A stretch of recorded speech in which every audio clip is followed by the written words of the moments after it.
মাছ মাংসের স্বাদকেও হার মানিয়ে দিবে আজকের এই রেসিপি। আর এই রেসিপিটি পছন্দ করবে না এমন কোনো মানুষ খুঁজে পাওয়া যাবে না। আমার মনে হয় অনেক মানুষই আছে যারা মিষ্টি কুমড়া খেতে পছন্দ করে না। তাদেরকে যদি আজকের এই রেসিপিটি বানিয়ে দেন, দেখবেন যে সে পেট ভরে মিষ্টি কুমড়া দিয়ে ভাত খাবে।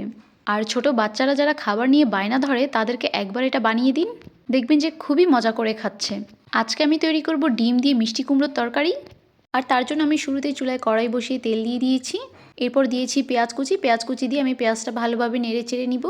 এরপর দিয়ে দিব হাফ চামচ আদা বাটা, হাফ চামচ রসুন বাটা। আদা বাটা ও রসুন বাটা ভালোভাবে নেড়ে চেড়ে দিয়ে দিব পরিমাণ মতো লবণ, হাফ চামচ দিয়ে দিব হলুদের গুঁড়া, 1 চামচের মতো দিয়ে দিব মরিচের গুঁড়া।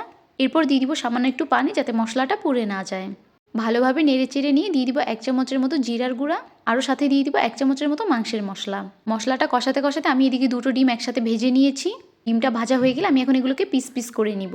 এদিকে আমি মশলাটাকেও ভালোভাবে কষিয়ে নিয়েছি। মশলাটা কষানো হয়ে গেলে আমি এখানে হাফ কাপের মতো পানি দিয়ে দিব। এরপর আমি এখানে দিয়ে দিব মিষ্টি কুমড়া। এই মিষ্টি কুমড়াটা আমি স্লাইস করে কেটে নিয়ে লবণ হলুদ মাখিয়ে নিয়েছি। মাখিয়ে নিয়ে এটা আমি হালকাভাবে ফ্রাই করে নিয়েছি। ফ্রাই করা মিষ্টি কুমড়াটা দিয়ে আমি এখন ভালোভাবে নেড়ে চেড়ে নিব। মিষ্টি কুমড়াটা মশলার সাথে কষিয়ে নিয়ে আমি এখানে 1 কাপের মতো পানি দিয়ে দিব। চারিদিক থেকে যখন একটু উতরে আসবে, তখন আমি পিস করে কেটে রাখা ডিমগুলো দিয়ে দিব। এরপর আমি ডিমটাকে একটু ভালোভাবে নেড়ে চেড়ে দিয়ে এখানে কাঁচামরিচ কুচি দিয়ে দিব। যেহেতু মিষ্টি কুমড়াটাও আগে থেকে হালকা ফ্রাই করা ছিল আর ডিমটাও ভাজা আছে, তার জন্য কিন্তু এটা বেশি সিদ্ধও করতে হবে না। 10 মিনিটের মতো রান্না করে নিলেই কিন্তু আমার এটা একদম রেডি। আর এই তো চারপাশ থেকে যখন ভালোভাবে উতরে আসবে, তখনই কিন্তু আমার রান্নাটা হয়ে যাবে। এখানে আমি খুব বেশি পরিমাণে ঝোল রাখবো না।